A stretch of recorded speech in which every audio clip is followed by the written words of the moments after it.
Qui n'aime pas recevoir quelque chose de gratuit? Le ministère, qui s'exerce en fourgonnette dans la ville de New York depuis 1975, offre gratuitement ses services aux résidents suroccupés et stressés. Depuis lors, plus d'1 million de personnes ont profité de messages, de contrôles de santé et de coaching de vie. L'équipe du bien-être sur roue apprend aux gens à faire l'expérience de l'amélioration de leur santé, mentale, physique et spirituelle.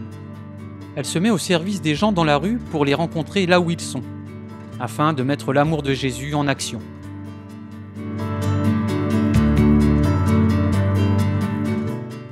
D'autres se sont saisis du concept du ministère sur roue et utilisent un véhicule de manière créative pour atteindre les gens dans les grandes villes. À Panama City, au Panama, un ministère des taxis fait bonne impression sur les gens. Les véhicules sont identifiables par le logo « Taxi sans risque », Église adventiste du 7e jour.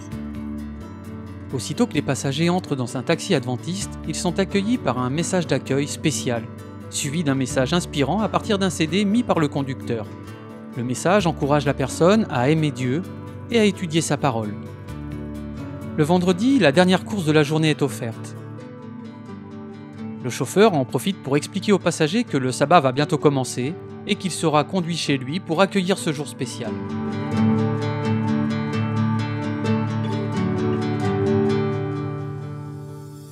Certaines écoles et communautés sur la côte est de l'Australie ont eu la chance de visiter un musée unique en son genre, un musée sur roue qui donne vie à l'histoire.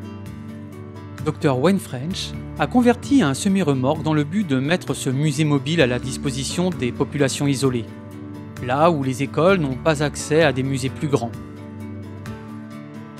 Dans les 3 sections du semi-remorque, les visiteurs ont la possibilité de voir et de toucher des objets tels qu'une réplique de la pierre de Rosette, une reproduction de la tombe du roi Akhénaton et une vraie brique venant de Babylone avec écrit dessus le nom de Nebuchadnezzar.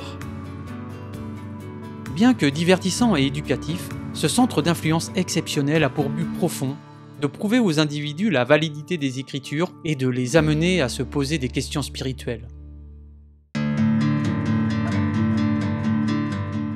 Le docteur Edward Urbina, dans le centre de la Californie, aux États-Unis, dirige un autre type de centre mobile d'influence. Les volontaires de ce programme offrent des soins dentaires et de la vue gratuits, suivant ainsi l'exemple du Christ. Les cliniques mobiles sont placées près des églises locales et utilisent des équipements transportés par une grande caravane. Ce ministère a un double objectif. Il ne touche pas seulement la vie des personnes qu'il sert, mais aussi celle de ceux qui sont au service, car un tiers des volontaires professionnels ne sont pas adventistes. Certains sont intrigués du fait que le centre offre des soins gratuitement et cherchent à en savoir plus au sujet des croyances de l'Église. Ellen White a exposé l'urgence d'aller à la rencontre des vastes populations des grandes villes. Elle écrit « Ne laissons pas certains champs à l'ombre de nos portes, tels que les grandes cités de notre pays, délaissées, loin de la lumière et négligées. Le temps présent est une opportunité favorable pour accomplir l'œuvre dans ces endroits. » Vous sentez-vous poussé à utiliser un véhicule pour accomplir un ministère auprès de ceux qui en ont besoin dans votre ville? Visitez le site web Mission to the City pour plus de récits sur les centres d'influence mobile.